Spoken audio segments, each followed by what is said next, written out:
여러분 안녕하십니까? 정부가 내일 국무회의를 열어 김건희 여사 특검법과 최상병 특검법에 대해 대통령 거부권 행사를 건의할 예정입니다. 민주당은 김 여사 특검법 거부는 국정농단 방조 행위라며 곧장 재표결에 나서겠다고 압박했습니다. 재표결에서 통과되려면 최소 8명의 국민의힘 의원들 동의가 필요한데요. 반대 입장을 분명히 하고 있는 국민의힘에서도 김 여사가 사과해야 한다는 주장은 계속 나오고 있습니다. 구승은 기자입니다. 정부는 내일 한덕수 국무총리 주재로 국무회의를 열어 야당 주도로 국회를 통과한 김건희 여사 특검법을 심의합니다. 특검 추천 방식과 수사 범위 등을 놓고 대통령실이 반헌법적이고 위법적인 법안으로 규정한 만큼 윤석열 대통령에게 제2요구권, 즉 거부권 행사를 건의할 예정입니다. 윤 대통령도 법적 시한인 다음 달 4일 이전에 재가할 방침입니다. 윤 대통령이 김 여사 특검법에 거부권을 행사하는 건 지난 1월 이후 두 번째입니다.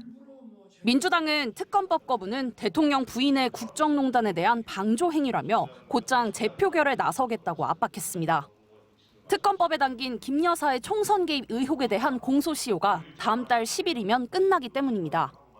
거부권은 대통령과 배우자를 지키려고 있는 것이 아닙니다.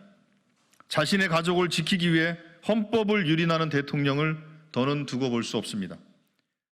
특검법이 재표결에서 다시 가결되려면 재석 의원 3분의 2 이상 찬성이 필요해 국민의힘에서 8명 이상 동의해야 합니다.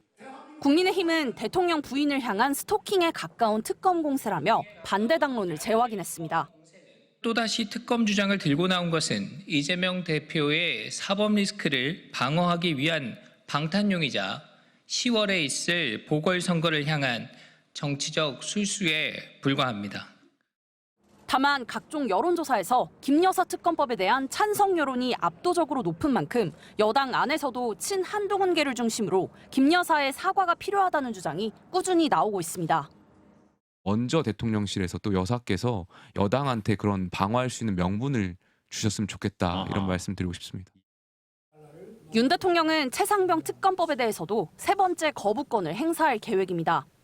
야당은 두 특검법이 재표결에서 부결되면 다시 법안을 발의해 추진한다는 입장입니다. MBC 뉴스 구승입니다.